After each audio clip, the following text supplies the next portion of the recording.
70 anos cativo e que depois eles seriam libertos. Quem foi o homem que libertou? Foi Ciro, o persa, chamado também de Ciro o Grande. E quando ele fez isso? No ano de 535 a.C.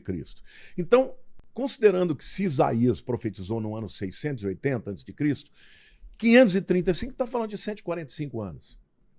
Se for um pouquinho antes, 150 anos. Agora, a Bíblia fala que Deus chama ele pelo nome. Agora, olhe o detalhe da história.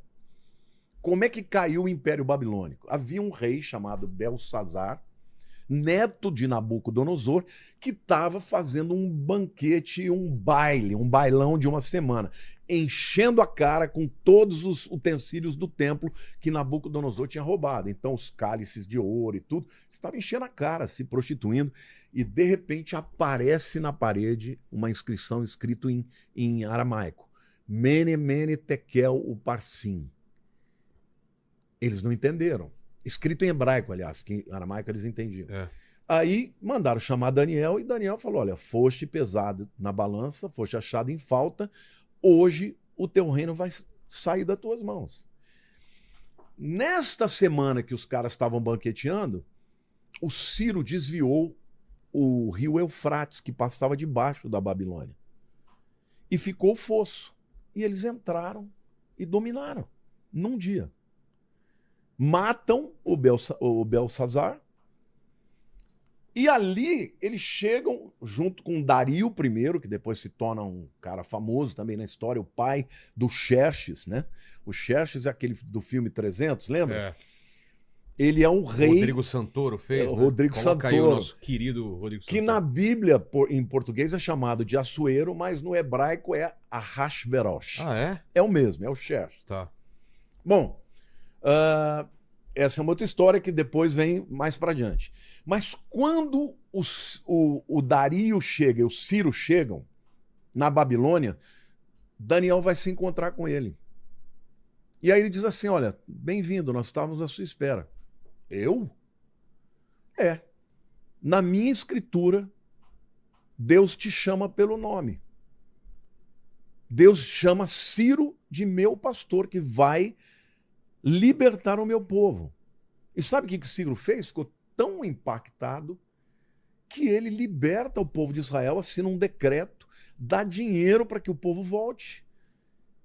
Porque ele ficou impactado que 150 anos antes havia uma profecia chamando ele pelo nome. Caramba. Então, o Ciro persa, o Ciro Grande, foi muito bom para Israel.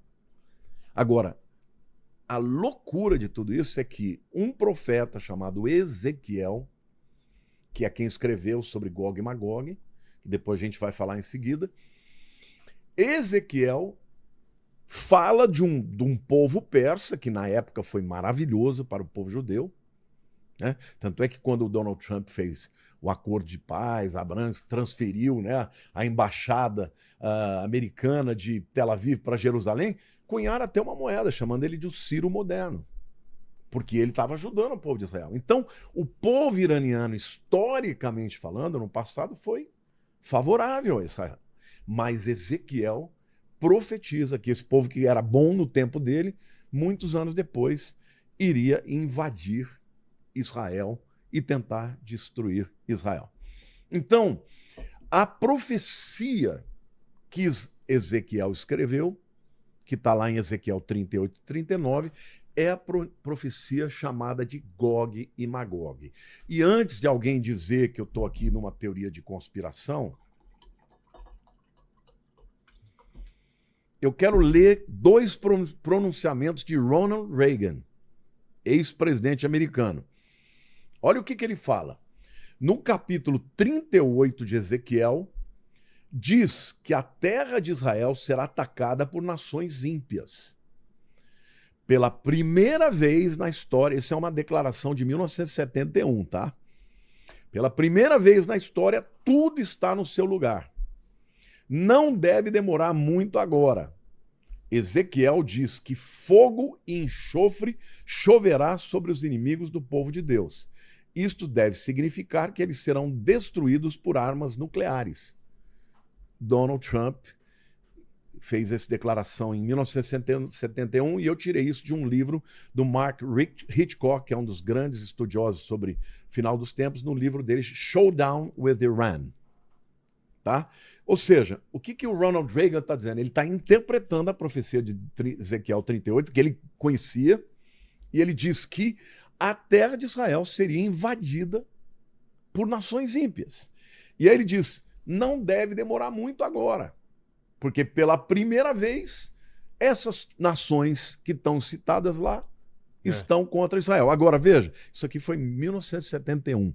Por que eu estou dizendo isso? Porque tem muita gente que quer tanto pôr fogo no parquinho que já fica dizendo, é agora, não vai durar um mês, não vai durar um ano. Gente, a gente não pode saber. O mesmo Ronald Reagan,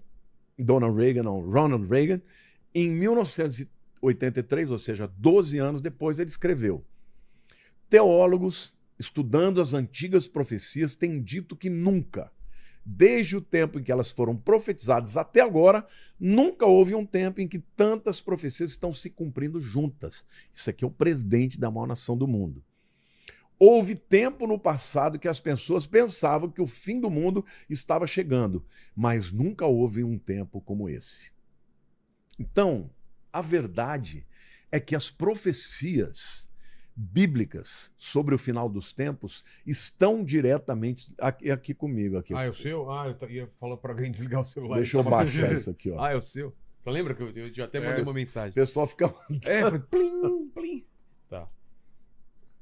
Agora, Jesus também disse que viriam guerras e rumores de guerra antes do fim. Lá em Mateus 24... Para a gente não se enganar, Não né? se enganar. Ele diz, certamente ouvireis falar de guerras e rumores de guerra. É o que nós estamos tendo agora.